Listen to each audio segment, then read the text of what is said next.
নমস্কাৰ বন্ধুসকল, জনপ্ৰিয় অভিনেতা কিশোৰ দাসৰ মৃত্যুৰ আগৰ এনেকুৱা এটা দৃশ্য যিটো দৃশ্য 110% আপোনালোকে এতিয়ালৈকে দেখা নাই। বন্ধুসকল, ভিডিঅ'টো আৰম্ভ কৰাৰ আগতে প্লিজ ভিডিঅ'টিত লাইক এটা কৰি দিব আৰু এনে ধৰণৰ ভিডিঅ'বোৰ চাই থাকিবলৈ আমাৰ চেনেলটো ছাবস্ক্ৰাইব কৰি ল'ব, কিয়নো এনেকুৱা ধৰণৰ ভিডিঅ'বোৰ মই আপলোড কৰিবলৈ চেষ্টা কৰোঁ। তেনেহ'লে বলক আজিৰ ভিডিঅ'টি আৰম্ভ কৰোঁ। বন্ধুসকল, যিটো দৃশ্য আপোনালোকক এতিয়া আমি দেখুৱাবলৈ যাম সেই দৃশ্যটো হৈছে অসমৰ জনপ্ৰিয় অভিনেত্ৰী অনন্য কশ্যপৰ লগত এটা হৃদয় বিদাৰক ভিডিঅ'। বন্ধুসকল, ভিডিঅ'টো এতিয়া আপোনালোকে চাওক। নেক্সট আইকিনে আমি শুটিং কৰিম। তুমি গাড়ীখন আমি চলাইছিলো। সুপাৰ হিট গান এটা কৰিম বিমলৰ লগত। আমি বিমলৰ শুটিং লাষ্ট শুটিংটো যে গৈছিলো আমি, ইমান বেয়া যে ৰাস্তাটো তুমি ঘূৰাইছিলো যে আমি। তুমি চলাইছিলা ন গাড়ীখন?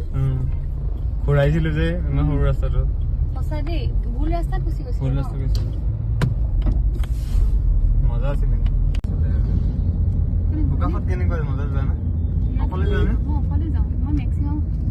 গতিকে আপোনালোকে গম পালেই লাষ্ট কিশোৰ দাস আৰু অনন্য কশ্যপৰ মিলন আৰু তাৰ পিছতে চেন্নাইত কিশোৰ দাসৰ দেহাৱসান। গতিকে বন্ধুসকল, ভিডিঅ'টো যিমান পাৰে সিমান শ্বেয়াৰ কৰিব আৰু পুনৰ কৈছোঁ, কিশোৰ দাসৰ বাবে আপোনালোকে যিমান পাৰে সিমান প্ৰাৰ্থনা কৰক যাতে কিশোৰ দাসৰ আত্মাই চিৰ শান্তি লাভ কৰে।